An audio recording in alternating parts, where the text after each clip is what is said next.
Welcome to another episode of Touring the AFC South. I am your host, Mike Patton, and on this episode, I have a guest that a lot of Tennessee Titans fans will definitely remember, one of the best defensive linemen to ever play for the Tennessee Titans organization. That would be Mr. Albert Haynesworth. What's going on, man? Not much. What's happening? Just hanging out, just hanging out. Thank you again for joining me on this episode. And we're going to get into your career and everything and go through that journey. But first, of course, when I open up every show, it's going to be with the Get It Off Your Chest segment. And in this episode, we have some news to talk about with the Tennessee Titans. Now, the Tennessee Titans, the big question after the draft was what they were going to do with the slot wide receiver. Was it going to be Treylon Burks? Was it going to be Kyle Phillips? Or could they pick up someone else? Now, they brought in Zay Jones, who just recently got released from the Jacksonville Jaguars, and they also brought in Tyler Boyd, who is a former Cincinnati wide receiver, has played the slot position under Brian Callahan in Cincinnati since 2019. He's been there since 2019 with him. Well, the Titans made a decision, and they brought in Tyler Boyd. 1 year, $4.5 million deal to be their slot wide receiver. Definitely someone that gives them a veteran that is very dependable, knows the offense in and out, and kind of teach and help the other wide receivers with different points and things like that. So with that, being said, you look now, it brings questions about with maybe Treylon Burks, which is a former first-round pick. He constantly slides to the fourth wide receiver spot, essentially. And Kyle Phillips, who is more of a slot wide receiver. And, they tried him at punt returns and kind of hasn't quite worked out. So, in my opinion, it's definitely an upgrade for the third wide receiver position. However, it's going to be interesting just to see what happens with Treylon Burks and Kyle Phillips. I mean, Albert, do you have any thoughts there or just, what do you think just of the job Rand has done this offseason in general? Just do you have any questions or thoughts there? He was doing great things. Rand was doing great things in free agency. You could tell, hey, he was really trying to fill the team, fill the needs. And it really, to me, it has became almost like the transfer portal. So that's how the draft went, what I thought for me. So he was taking guys already in the NFL, with the number one, corner coming here to the Titans and getting, veteran O-line and just getting, really needed positions in place. Mostly before, the years you look at the Titans, they always, drafted. They depended heavily on a draft to build their team instead of bringing in some, big splashes. Like how they, they got, Ridley, to pay him that money. We could have, definitely could have kept A.J. Brown and got, paid less. But, you go out and get a guy who can perform on the field. Has been out for a couple of years, so he's got to get used to getting hit again. So I think Randis definitely gave, I'm going to give it an A- for his, let's say, bringing people in, acquisition or the trades and things. And then in the draft, I'm going to say he did, I think another A-. I think he filled spots that he needed to fill. One thing I thought we could have traded down and definitely, got other offensive tackles and guards, a little less and got more for the pick of 7. But as far as the guys, we were talking about Boyd and Burke and all that, you can look at the contract. So Boyd got a 1 year, $4 million contract. So Burke is what is his second or third year? His third year, so he's up. This is his third year. So his fourth year, he could still be it. So they're bringing in a veteran, maybe teach him how to be now a slot receiver. He got to work at it and see it because now you have some good people. So he can still move into that third slot. He can move into that third slot or second slot next year. So I don't think it's that bad. I know everybody's thinking oh, that's terrible. Now with Phillips, I don't know. With and moving around and doing everything different. I mean, he could be on the cutting block, but he's definitely gonna to be able to stay on that team. He's gonna have to be in the special teams and like at every in every special teams for him to be able to stay on the team. Yeah, it's going to be interesting just to see what happens going forward in that position. But of course, not everyone. Just switching gears here. Not everyone is in the position that you have been in, being one of the most dominant forces during your time at the defensive line position. So we're kind of go back to the beginning, I should say. When did you actually start playing football? I was 6 years old when I first started. I never missed a year up until when I retired. Wow, it's a long time to play. When did when was what was you kind of you're growing in the game and you're learning the game? What was the time you thought, okay, maybe I can do something with this? Maybe I can be a college player or a professional player with these abilities that I've been given? Honestly, I always kind of knew that. Like my mom should tell me, like when I was like maybe 7 years old, I was like laying. She said I was laying on the floor and watching an NFL game, and she said I turned around and said, and told her, it's like, hey, I'm gonna do that. I'm gonna do that. I'm playing NFL, and she said I turned right back around. And so like honestly, like playing for me, it was just like you start at little league, right? Then you move up Mm-hmm. to you're at Pee Wee, then you move to like the little league, and then you go to junior high, play junior high. You go to like junior varsity. Then it's like go to college. I mean, it was just like a progression. To be honest, like it wasn't like I just thought about like, oh hey, like can I do this? It's like I'm doing this, and it's just like another step of getting of playing. So I mean, that's how it came across to me. Like, all right, well, here we go. Mm-hmm. I hear you there. I hear you there. So, of course, you had probably your pick of where you want to go, but you ended up at college at the University of Tennessee. Now, was it really close for you going somewhere else, or was Tennessee? Um, Honestly, a little bit. Like, I really liked Georgia, but Georgia seemed too good to be true. Like, it just had that feeling of like almost just too good to be true. But I felt extremely comfortable with like Coach Fulmer at the University of Tennessee. So, I mean, it was like family. And of course, I made the excellent choice. Like, if I had to go back and do it again, I would do it absolutely the same because even to this day, I still talk to Coach Fulmer.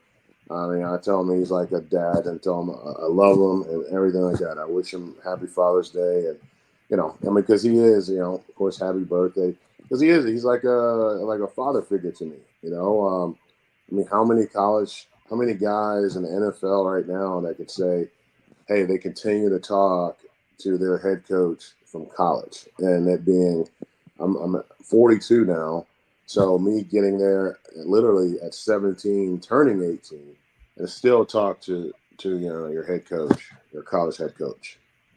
That's Right, that's right, that's the thing. It's the relationship, and it's way bigger than football. right. If I'm not mistaken, I believe you played with John Henderson. Yep, absolutely. I did. Yeah, definitely remember him from the Pearl Cone days with all those guys on that team. Him, Santonio Beard ended up playing at Alabama. Hmm. He actually, I think Ron Slay actually went to that same high school for a while before he went Yep. to Oak Hill as well. So, yeah, so a lot of good players came out of Pearl Cone High School for sure. Yeah. Um, Buck Fitzgerald. yes, Yeah, he came to UT. Yeah, they had a whole connection of Pearl Cone UT guys. definitely. Yeah, it's just yeah, it takes me back, man. It takes me back to my high school days. I didn't go there in high school. I went to Brentwood Academy, but Yeah. as far as Pearl Cone, I mean, you just remember the dominance that they had on the football field during that time in the late '90s for sure. Hmm. Um, I want to kind of switch over and go to, of course, you dominate at UT, and everyone's looking at you for the NFL. So naturally, draft night comes around. So can you kind of take us back to your draft night and kind of describe, just what was going on and how it was during that night? Well, I can't. I'm trying to think of what the name of the restaurant. Like we rented out where we had it. It's right across the camp. It's right across the street from the stadium. It's still on the river now. It's not a restaurant. It's like the row house where the Tennessee row team uses. But so we had that. We had that restaurant like rented out, and we're there, and we're just going through the draft picks, going through the draft. And I mean, a funny thing is, you wait, hours for your name to be called, and my name was called, 15. But during that time, me being literally 20 years old, like when I getting drafted. So of course, like me and my good friend, like Dante Stallworth, wide receiver. So we're playing tricks on him. He calls me, has somebody on the phone, calls me like, "Hey son, are you ready to be?" I can't even remember what team it was at what pick. It might have been like, and I'm like, "Yes sir, yes sir." Da da da. And then like as the pick's going on, then they put somebody else's name on it. I'm like, "Wait, what?" And then he starts laughing. I said, "Okay, all right. We're just having a good time." Well, I did the same thing to him. Had I think it was at 12. So I had I said who was 12? I want to say I think Freeney was number 12, right? So it was the Colts. So I had the Colts on the board. They're on the board, and I had somebody call him. I was like, "Are you ready to catch passes from Peyton Manning? You think you can be one of his top receivers? We already have Reggie Wayne and Marvin Harrison, but you think you could be a great number 3?" He's like, "Yes, sir. Yes, sir." Like I'm super excited, to play for the great Peyton Manning and da da da. And I mean, just like on and on.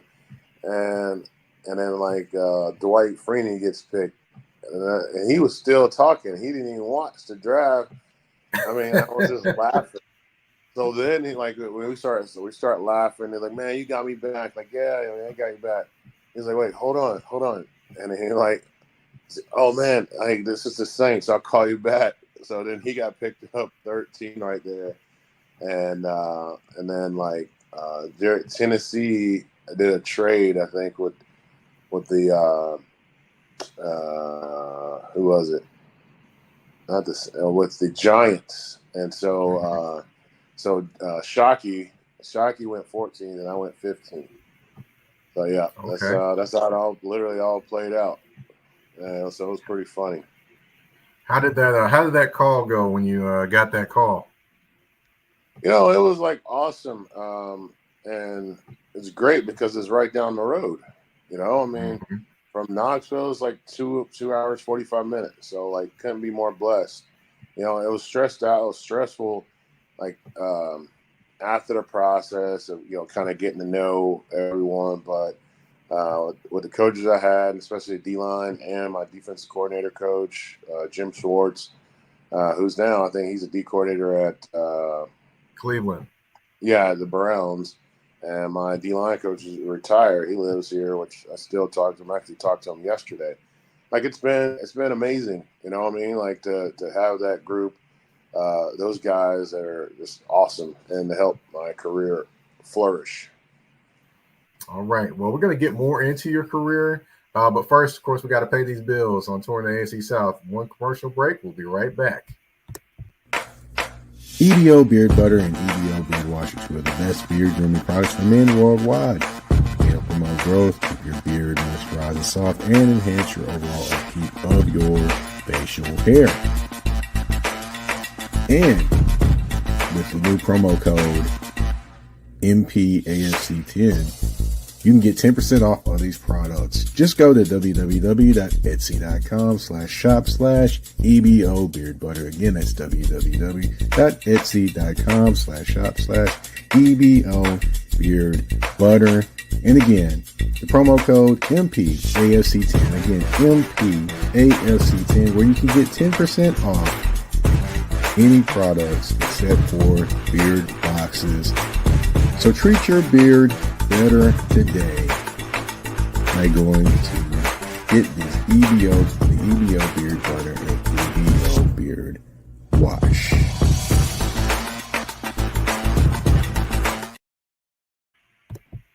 Thank you to EBO Beard Butter for being a sponsor of Touring the AFC South. But, of course, back to the show.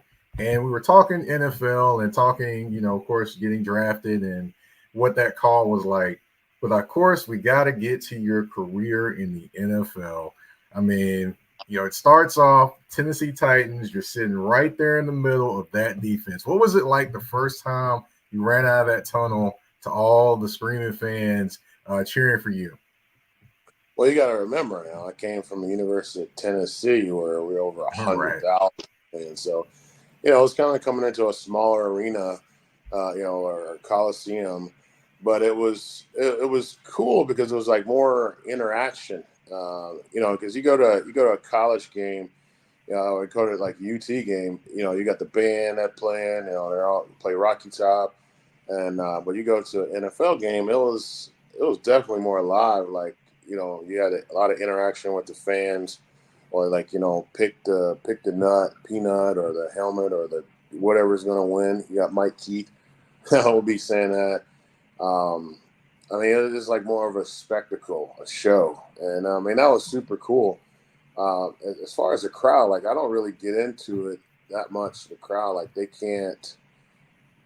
It was me. I love just to play the game, so I didn't care if we played in the parking lot of a Walmart and there's nobody out there. I that's how I love it. It didn't, home or away, didn't matter to me anywhere. Mm-hmm.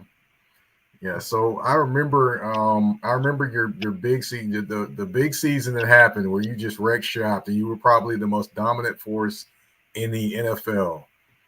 What went into that season? I mean, I just remember every time I looked up, Albert Haynesworth was there and he was in the backfield and he was making things happen. I mean, that was I literally thought you were Superman on the field that year. What all went into that year for you?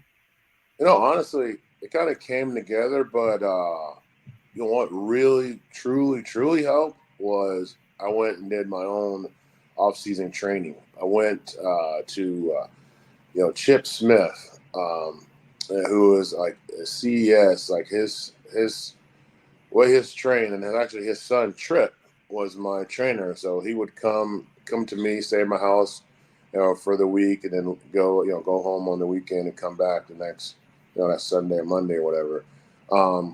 But like it was specialized for me, and I think that's one thing that like a lot of guys and a lot of NFL teams, they don't get. That's why guys like will like not do workouts there with the team, because the team is really doing general stuff. Like the team, we would do literally we would do like, hey, all right, big man, we're going to run 50 yards. Linebackers are going to run 70 yards. Like DBs are going to run 90 yards. I'm like, okay, cool. So you're running 10 or 15 of those, and then you're going to do like something else. But it was never specific. Like, when am I ever running, 50 yards continuously? Like the way we train with Chip Smith, we would like literally like getting off the ball. It was short distance. It was the things that I did on the field. And so it was like the short burst, the change of direction, left, right. And then like sometimes they'll have like kind of like harnesses on me. So it'll be like over speed. So they put the harness in the front. And so like my get off the ball, like it was over speed. So you're like kind of over lunging. So then you get used to like that type of, that type of like explosion. And, and they'll have a harness like on me, like holding back. So then now you're like really jerking and you're putting your hands forward, you're putting your hands like on the guy. I mean, it was so much better and awesome. It was like unbelievable. So that's where my game really changed. Like we were doing it like same workouts, doing like same amount of time workouts as the NFL teams, but we were more specialized in our position. And honestly, if teams did that, more specialized, like their O-line, doing O-line things and workout, football be even a lot better. Or that's how I feel like guys can really improve is by doing their specialized workouts. Yeah, definitely. That makes a lot of sense. I mean, of course, it doesn't make a lot of sense for, like you mentioned, like for a D lineman to be running 50 yards. I mean, if you're running 50 yards, that means a guy scored a touchdown, in my opinion. Yeah. I mean, it don't make any sense. And like the way, I mean, they literally specialize and made it position specific for me. It was amazing. I mean, like I could tell you like just a little trick here. Like if you play football and like everybody will bench. You know, you go on the bench press. Everybody benches like with their arms like out right here, like your shoulders are like almost like up like this. But like when are you ever hitting somebody? When are you ever hitting somebody out here like you bench press? Instead, you like move your elbows in, and it's like almost like a close grip, and then you don't even like let the bar get close to your chest. I mean, you go like halfway, or you can let it touch your chest and then push it up. But like that same motion right there, that's how you actually, when you get off the ball, you hit somebody, like that's how you're hitting it. So now, like I was literally, my bench went down, but I was doing 450 pounds like each time, like a real bench press, like a real like power like to transfer to football. So like that was just like little things that we did with Chip Smith. So that's what I enjoyed. That's what I learned. That's what I was like, wow, really, like there's no secret sauce to football, but it's all about the details. And as you break those details down, the better you get. Yeah, definitely. So, of course, you did go on to play for Washington and then also New England as well. In terms of your career, what can you just say about your career? What are your thoughts on your career and how everything all went? Man, I think it went okay. Like, I know, like, I thought I was just a great defensive player. And I thought that, like, hey, if Tennessee didn't come with, like, just a decent offer, then I was leaving. And so, of course I left and I thought like, I could play in any defense almost anywhere, but I wanted to play in a defense like mine, like how we played at Tennessee. And, Washington said that like, yeah, we're going to do the exact same thing. We feel like we got better athletes. It's going to be great. Well, lo and behold, we didn't do anything like Tennessee. And that kind of humbled me and it made me kind of frustrated and angry a lot because I wasn't able to do the things that I did at Tennessee. Like I didn't know I had a more free range with the Titans. And then and so like I was like a racehorse. I could just run. Well, when I went to Washington, it was more like I had a plow on. Like you put me on the field, you put a plow on a racehorse. So I was very restricted and things like that, and it just really was super frustrating and also humbling to know like, oh man, like I thought I was going to be a great player, but hey man, I'm a great player in a great system, and that's what we had at Tennessee. It was a great player in a great system, not just overall great. Got you. I understand. I want to ask you a couple other questions. I want to ask you in regards to just the Titans, the current D-line. But before I do that, I want to take a quick commercial break, if that's all right. And then we'll be right back with Touring the AFC South. A shift. A shift is something that happens and changes the dynamics. And that's what happened when Garrett Logistics was born. After 10 years as a sales pro in the logistics world of sporting goods, John Garrett decided to pivot to the world of freight and start a brokerage. So you're saying to yourself, why trust Garrett Logistics? Well, Garrett Logistics helps shippers improve overall workflow, along with increased on-time pickup and delivery percentages. Last-minute loads, multi-drop pickups, and more are part of the services with Garrett Logistics. They're available Monday through Friday, 7 a.m. to 6 p.m., and Saturday, 8 a.m. to 12 p.m., all times Central Standard Time. So give them a ring at 615-400-8484. That's 400-8484, or you can email them at john@garrettlogistics.co or visit their website at garrettlogistics.co. Garrett Logistics, where the motto is, it's not just freight to us, it's your business.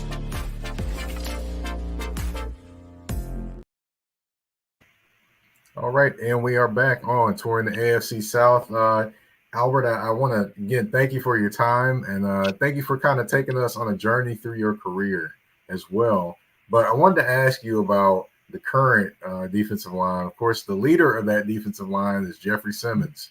Of course, he is now the veteran of that defense, or one of the veterans, or one of the longest tenure people basically with the Titans as well. How much, just as their team this year, he's going to be the leader, and how much of that is going to have to be him kind of being the voice and just the reason behind the defense this year, do you think? Like with him, like him being the leader, just the lead, he don't really have to say a whole lot. He goes out there and plays, and that's one thing I did. I was never really a talker. I just want to go out there and play, and then people can say, "Oh man, like he's going out the war, he's ready." And like Jeff could do the same. He do the same thing, and he could talk and lead too. But like he go out there and play. Plus, he got a young cat right next to him, like Sweat. Like they could dominate. Like I hope. Like I said, I've been saying this for years since they had Jeff Simmons. Like if they let him take the plow off that racehorse, he could run. Like let him do a number of different things, kind of like what I did with the Tennessee Titans back then. It can be definitely amazing for him, and he's gonna free up a whole lot of stuff. So literally, if they take those chains off of him and let him play, it could be damn dominant. Yeah, and speaking of dominant, I mean, T'Vondre Sweat was pretty doggone dominant at University of Texas. Now, he didn't face a ton of double teams, but also I know a lot of different things. He showed his swim moves, things like that, splitting double teams, used his quickness. He didn't really use the bull rush apparently because he got bored, so he wanted to try some new things. So with him adding to that line, I mean, to me, I think he has the makeup of being how dominant you were as a defensive lineman for the Titans. I mean, am I off there, or do you see kind of some of the similar characteristics between him and you in terms of a defensive line play? Sweat? Yes. Yeah, I mean, it's a lot of similarities, and I think both of them really mixed together is kind of like me. So, I mean, I had a great teammate and defensive lineman partner, and and Tony Brown, that were, he could swim. They could take the doubles. He swim. And then I can create havoc on my side, and he can eat. And then, him flushing the quarterback my way, I could eat. So, like, it's a perfect partnership between those two, I think. Again, like, I just hope this defense scheme doesn't slow them down.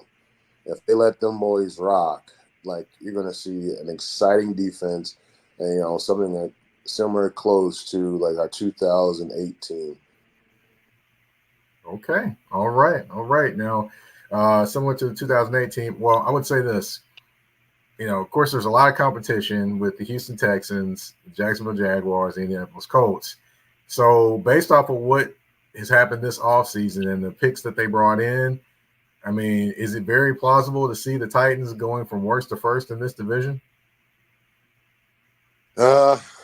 I think they definitely made quite an improvement on their team on both sides of the ball. Now, like, you got Houston, and the way like C.J. Stroud played this year as a rookie. I mean, taking them to playoffs, leading the division, then them adding other great players over there. Like, man, the Texans are going to be the team to beat. I'm going to say like they're the front runners. And, of course, Jacksonville with Trevor Lawrence is always a hard time. So, I mean, you got those two teams, I want to say, that really got to worry about. Like, if Titans can knock off the Texans a couple times, like they could win the division. And I'm not saying anything with the Colts, but the Colts haven't really done any improving from last year. They haven't, put any free agent. They haven't got any free agents. They haven't, no real outstanding, like picks this year. So I think they're going to probably stay close to the same. But like the Texans, they're the team to beat right now. So, again, we made great improvement. We're going to see how great Callahan could coach and see how dynamic he is, being a young coach. And hopefully, we can overtake D'Amico and the Texans. It's definitely going to be fun to watch. I will say that just with the division in general, this is probably the best the division's been in a while in terms of competitiveness, and you could put it up there as one of the best divisions potentially in the NFL next year. Yeah, absolutely. Like it's gotten back to where, it's highly, highly competitive where any team can almost, be in the playoffs. Like I don't think we've ever really seen that because the Texans have never been like a super playoff team like they are now. We faced Jacksonville, has been in the playoffs. Of course, the Colts have always been right there in the playoffs, and the Titans, of course, to the playoffs. But never having 4 teams, having a chance to make the playoffs. Now, again, we need to see what the Colts are going to do with Richardson, but we got definitely one of the top conferences in the NFL, if not in all of it. There we go. Now, of course, that's all my questions I do have in regards to the Titans and, of course, your great career. But like I end every show, I do have a game. It's 5 questions, 2 answers, and 1 choice, and it's basically just could be on football, could be on anything. So, are you ready? I'm ready. All right. Now, which one would you enjoy more, a sack or a fumble recovery for a touchdown? Fumble recovery for a touchdown for sure. All right. Did you have any kind of special dance you did that we just never got to see or anything? Nah, I just wanted to show my running back skills. All right. Now, before the game, do you listen to hype music or calming music to prepare for the game? I listen to no music. None. Okay. All right. City life or life away from the city? Which one do you like more?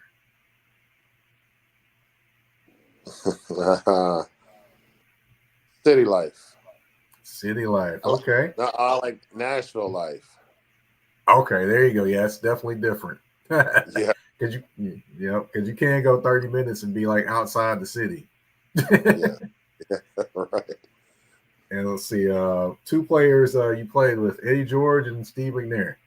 Which one did you enjoy playing with more? Definitely Mac 9. Okay. All right. Yeah, I love Eddie. Eddie's my brother. But Mac 9, that guy was like, he could be like in a full body cast on Monday, on a freaking walker on Saturday, and then boom, go out there and freaking have a dynamic game on Sunday. Like that's things that you would see. It was incredible, like to watch that guy play. Definitely. I've heard a few stories about him, and it's just amazing that he was able to play through so many different things and go out there and not only play but dominate while he went out there and play. It's just amazing. Absolutely. All right, and the last one I got, Antoine Odom. Which one did you like playing with more? I heard Antoine Odom, and who else? Randy Starks. You gotta give it to my boy Dolph, Randy Starks. He's my brother. I talk to him. We message each other all the time. So definitely Dolph. Antoine was like a little baby freak, but yeah, definitely Randy Starks, my guy. Oh, all right, 5 questions, 2 answers, 1 choice is over. We have reached the end of the show. Mr. Albert Haynesworth, I want to thank you for your time. If you can, tell everybody if you're on social media, where they can find you. And then also, if anything you want to tell them that you're working on or anything like that.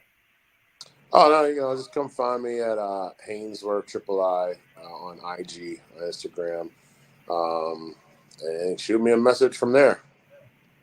All right, here we go. And of course, I am the host of Touring the AFC South. I am Mike Patton. You can find me on the artist formerly known as Twitter at Mike Patton82. That's MikePatton82. And on Instagram and Threads, you can find me at that's THA, not THE, _general_MP. Touring the AFC South, you can find on all listening platforms, whether it be Spotify, Apple Podcasts, Google Podcasts, iHeartRadio, Amazon Music, you name it, we're there. And we're also on YouTube as well. I want to thank you, everyone, for tuning in to this episode of Touring the AFC South. We're out.